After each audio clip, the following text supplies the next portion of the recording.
pretty good day laying stone when you get real interested in your work. And you start to chase the clock. But the other way though. Not looking for a quitting time, but making sure you've gotten enough done by quitting time. Not a house in this country that I haven't built. That I don't drive by and I still see that crooked stone. People that live there may not notice it, but I sure do. Stone is my business. Stone is my life. He builds a house with his hands. 30 years go by, it stands where nothing stood.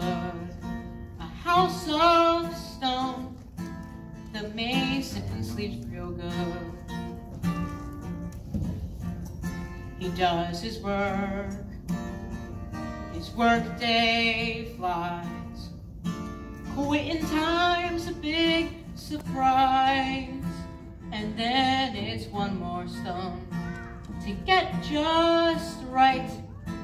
It's always one more stone before the night. Every house he builds, every stone he lays, is not just making money, counting off the days.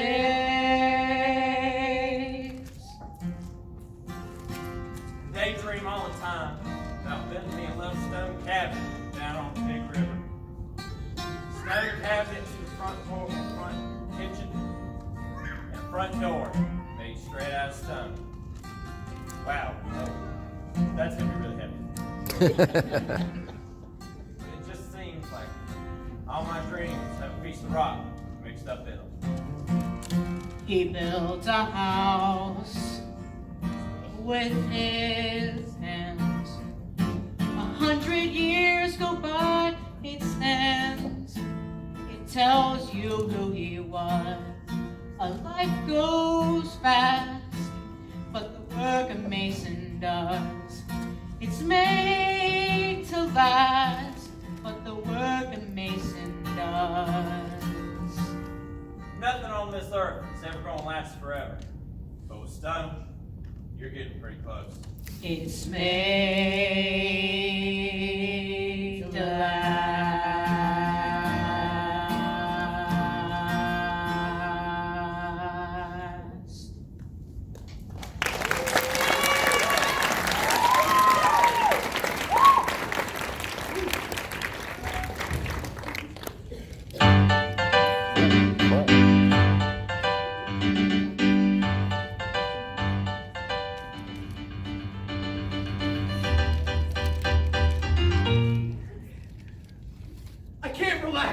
Look, when you ask a guy who's 58, what does a public agent do? It really makes me think of what a fakakta life I've had. All my hopes, dreams, and aspirations, and what I did with them. And what do I end up with? A room full of clippings and a case of colitis. You know what my biggest problem is? The inability to say no, the insistence of being a part of everything, because if not, I may miss out on something. One psychiatrist told me a man with one butt can't ride two horses. Being publicity, man, is a sign of weakness. It's for those who can't go out and get the attention for themselves. You spend your entire life telling the world how great somebody else is. Here's the thing. You don't build anything in this job. If I could go back in time and buy a small mom and pop candy shop, I could build it up and sell it for $1 million, but who's gonna sell my clippings?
Good evening, my lords. What's exciting at the bar that I can offer? Now it'd be boring if I had to say, would you like a cocktail over and over again? So I come out different for my own enjoyment. I say, what's exciting at the bar that I can offer, my lords? Or something like that. They have a cocktail, I give them philosophy. They have coffee, I give them political science. I have an opinion on almost every single subject there is. My bosses don't like it, so I have to speak son of a bitch. But if I get heated, I don't care. I speak like an Italian speaks. I have to be a waitress. How else does the world come to me? Everyone wants to eat and everyone has hunger, and I serve them. I give service. I can't be servile, and there is a difference. I get intoxicated by giving service. It becomes theatrical, and I feel like Mata Hari, and it intoxicates me. I feel like I'm on stage.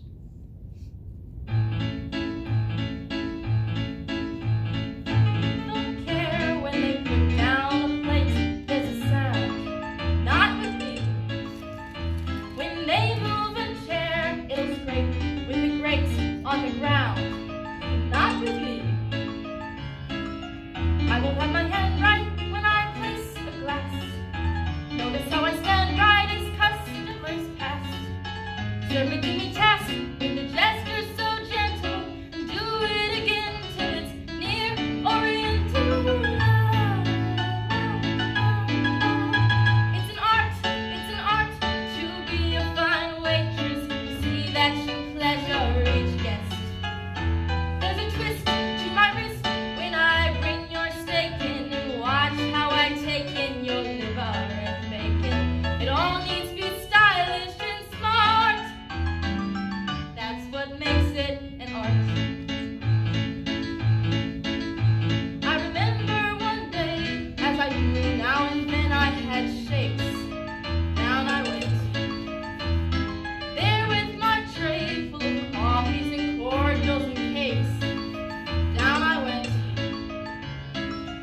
But I kept my poise, not one guest heard me fall.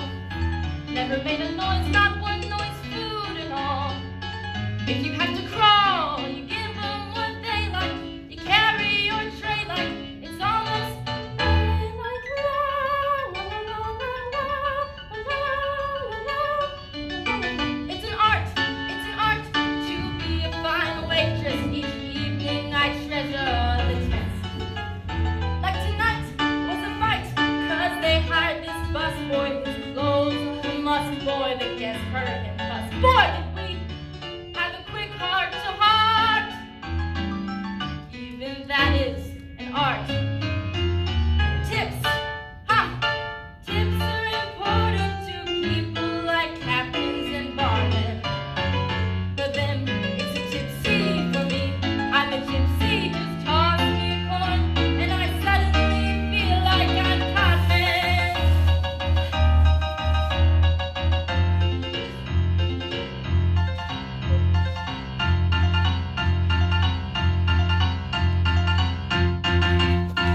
So on through the ulcer, the backache, the hot sweaty feet. On you go. Through is your knife dull, sir, and madam wants what with her meat? On you go. Tray in the brooches, the curtain, the suns. There among the roaches, my accent. Every night I tend to find myself crying. There's no work so trying or so satisfying. I tell everyone that I'm a waitress and I'm proud. When someone comes up to me and says, hey, you're terrific, how come you're just a waitress? You know what I said? I said to them, I said, why? Don't you think you deserve to be served by me? It's an art. It's an art. Yes, to be take care of this. Do without leisure or rest. Can I have a check, please? So I zoom into the room. There's a flare no one else has. And no one else has, I swear. No one else has my little taste. When I say all the cards, it gives me a blow.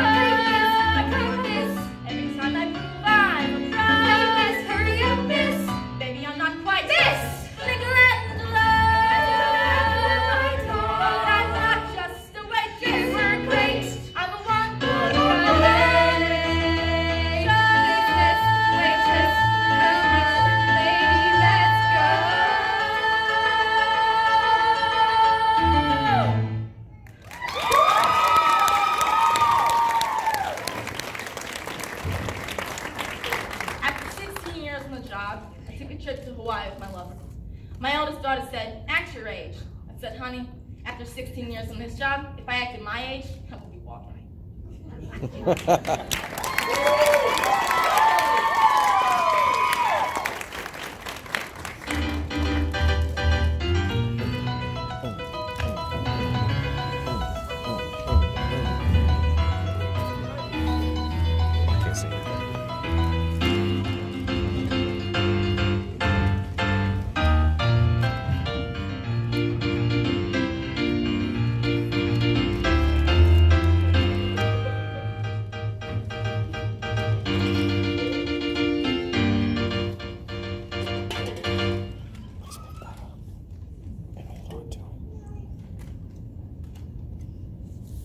Worked for them for over 16 years. And overnight, they let half of us go. It's now known as Black Thursday. They told us to clear out, leave, no goodbyes. One guy broke down and cried right there. What did I do wrong? Please don't do this to me. I've done a good job. My daughter's getting married next month. Oh, please. How am I going to face all those people? And then it just stops. Nobody calls. You try to hang out with your friends, but they're all too busy with their own work. They don't have time for you. It's a psychological, I don't want to get into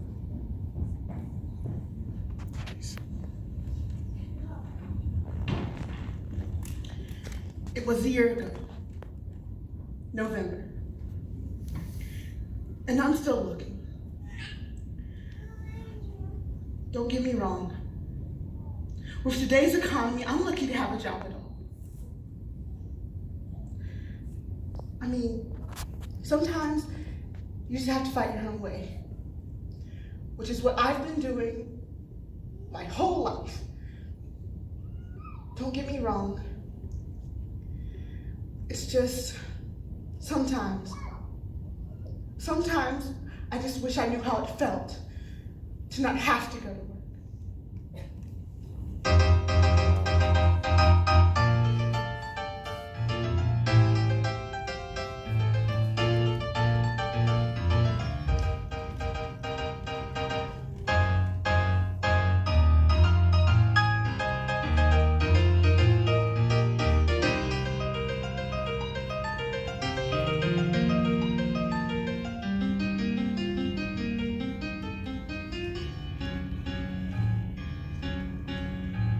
When I retired, for the first 2 years, I was downhearted, had nothing to do, no place to stay. But then I gave myself a good going over. Joe, I said, you can't sit at home being mad at the world. You gotta get out and you gotta do things.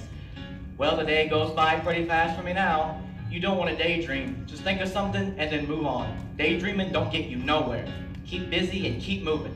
That's the trick. You wake at 10.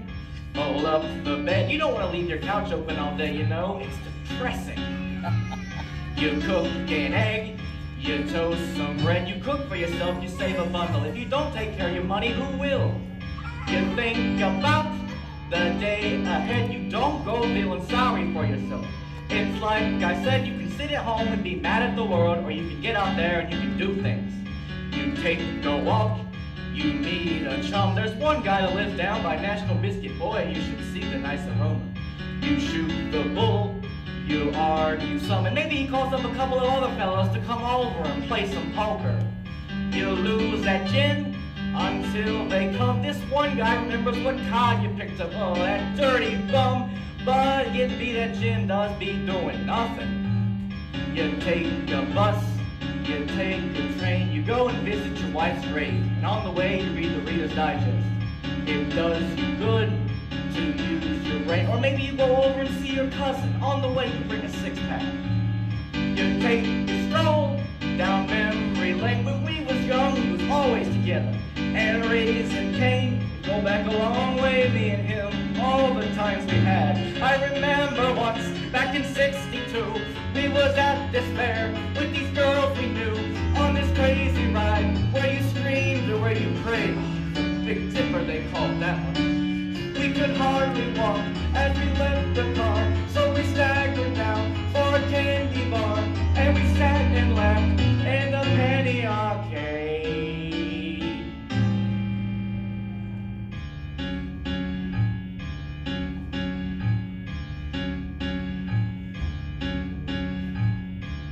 6 o'clock, you watch the news. Them politicians made you so mad you threw your slippers at the set.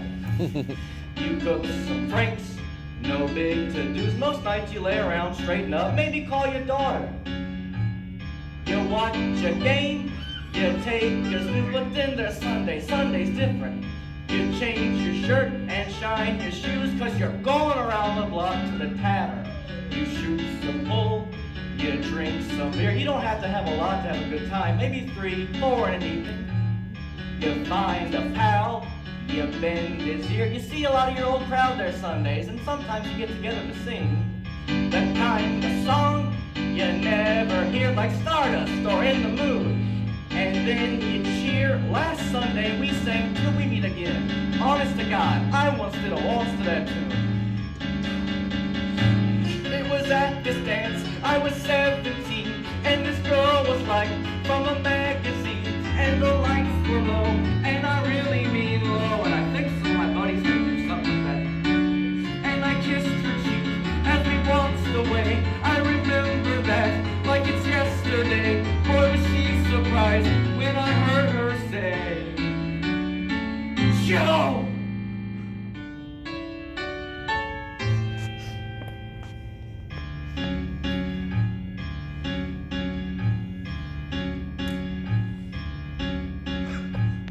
They ride home from round the block.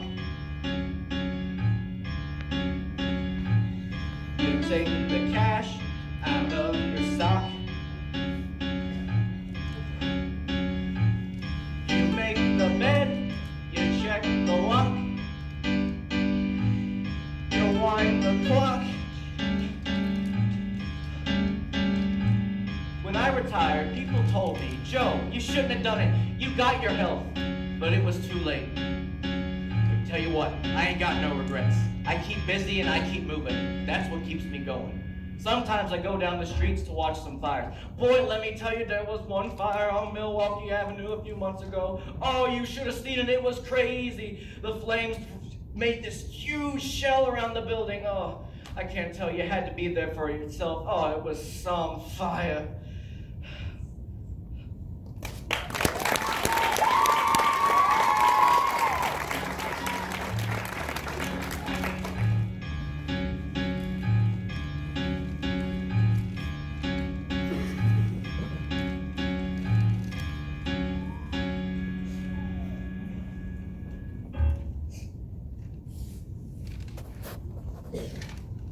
Walk in, and it's dark.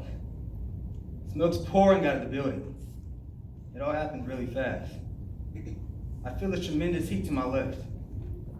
I turn around, and the whole room is orange, yellow. The lieutenant and the other firemen get a ladder up and save 2 people. There was a guy downstairs trying to get out the door. They had bolts on the door. He was burnt dead. You know what the lead man said? We lost a guy. Oh God, we lost a guy. But you saved 2 people. How are you supposed to know there was a guy sleeping on the pool table? I always wanted to be a fireman. A lot of guys want to be firemen. It's like kids. Everybody's still a kid. Guys 40-year-olds still feel like kids inside, except they're starting to lose their hair. I used to be a cop. You know why I switched to fireman? I like people. Sometimes when I was a cop, I feel the hate coming to me. I remember this one time, I went to the roof of this project, and there was this big guy, about 6'7" at the top of the stairs. He had his back to me. I said, hey fella, turn around a minute. He said, yeah, wait a minute. Turn around a minute. It dawned on me they had a gun stuck in his belt, and he was trying to get it out. I said, holy crap, I'm gonna shoot. He threw his hands up against the wall. There was a girl in the corner, which I couldn't see. So here was this guy. Maybe a lot of guys would have killed him. I said, I could have killed you. He started shaking, and the gun in my hand was shaking. I said, just get out of here. I took the fire department test in '98 and got called in '99. You know, the world's messed up. The country's messed up. But firemen, you actually see them produce. You see them put a fire out. You see them come out with babies in their hands. You see them give mouth to mouth when a guy's dying. Can't get around that. That's real. I worked in the bank once. You know, it's just paper. You're looking at numbers. It's not real. But I can look back and say, I helped save somebody.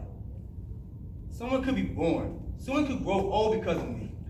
It shows something I did on this earth.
About my mama, my grandmama, and about the South. But now I got a daughter, and I've got plans for her. So I get up every morning and go down to the Marriott to start scrubbing some floors. And then in the afternoon, I come here to this office and I'm scrubbing all over again. For generations, that's all we've been doing. Scrubbing. My grandmama, my mama, and me. But my daughter, she ain't gonna do none of that. I am to be the end of that particular line. Mama works like a mama before. That's the work was the trick. There was lunch at school and the living hell. There's a girl babysitter and a hotel maid. There were 6 days a week, all day long. Those were the days when the minimum wage was anything you could get. They was living with men without faces, going on a first name basis. Somebody who loves any Lord, I don't wanna be stuck in no laundry. Oh, I wanna pick up one of these days. Just wanna sleep all day long. My kids out in the streets somewhere, but the folks up in their rooms and things that they can't have to die. I'm always talking about letting go,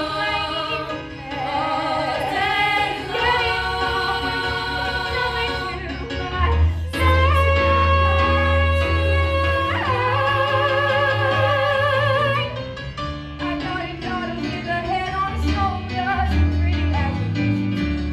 No, she ain't gonna hide out. Oh no, if my legs don't get out, I'm gonna go there. I'm gonna take out a better. No one of these you'll never see us get down on a knee unless she's down there to pray. No more leaning with men without faces. She's gonna walk in on a last name basis. She the first in this family. You can see, Lord, she's stuck in no laundry. Oh well, she'll be pushing her own someday. As long as she can get up singing her own tune. For me that day. For me that day.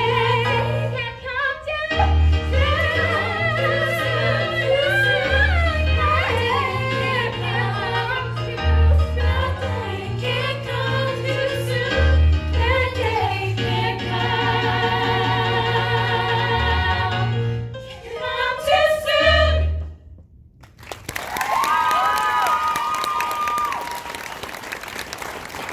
I come from 4 generations of cleaning women, but my daughter, she's a whole new generation.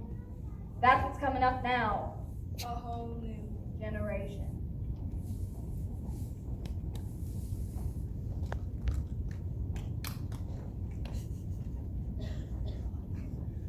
My name is Ralph Warner, and I am 19 years old, and I ran this mutual fund for the students in my school.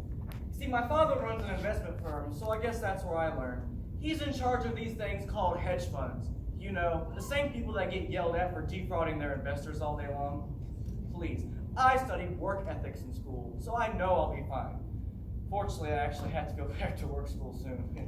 University of Kellogg, naturally. No, not Tony the Tiger. My dream is to become a professional golf player, but if we're being honest, I'm probably just going to become another entrepreneur.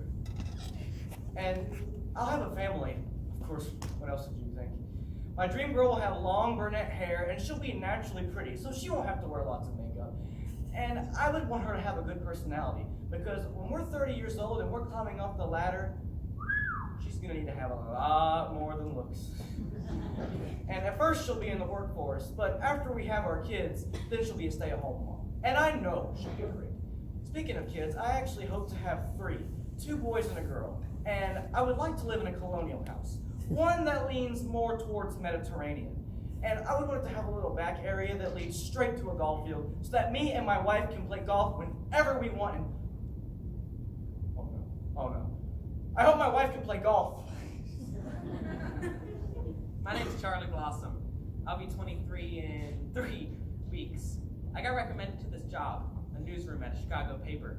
I met with the editor and I told him how much I wanted to be a journalist. He liked me. I had a tie on. You know, it's a missionary kind of thing with me. I'd come in with organic walnuts or organic raisins and just give them away. It's a spiritualistic thing. Most of the time I'd be taking calls, complaints or problems people had.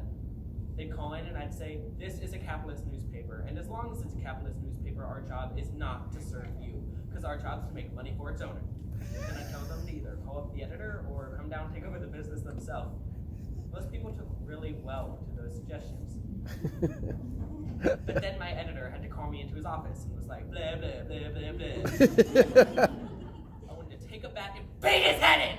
I mean, I like the guy. He's nice and all. But a part of me wondered if I would get any satisfaction out of taking a 50 caliber machine gun and shooting him to pieces. That was my fantasy all spring at the paper, was just taking a gun and shooting him. Or taking a gun, walking into his office and saying, how do you face your death? I've been thinking for months, what am I gonna do when I get fired? I have to say something. Hey, I'm better than you fools. I'm getting fired because I'm different. I had to say something. So I turned to the editor and I say, I hope you can work with the conditions you're creating. Then I turned around and walked out and started to cry. He chases after me and he says, I'm not the one creating these conditions, you are. And I say, no, I'm not the one with power, you are the one with power. Well, now I'm facing unemployment. They were nice to me the first couple times, but then this woman told me to take a number. I wanted to say, F you, I'll wait outside your apartment, beat your head in, and take your money. But that's bitterness. I don't like being bitter. I'm a pacifist. Yes! Woo!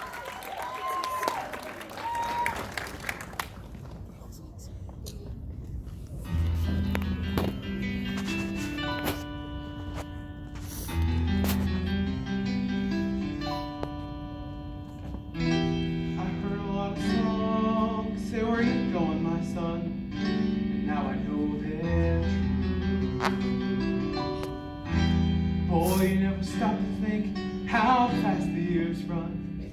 Now they're taking you.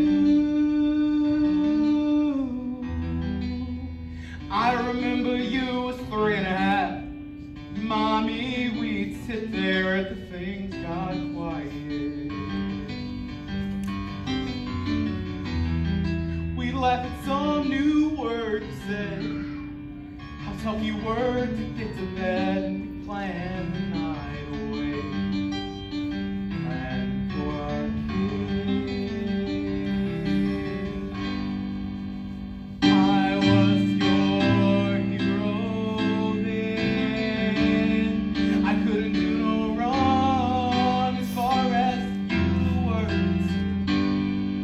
You thought I was the best of men. The tables haven't turned.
God.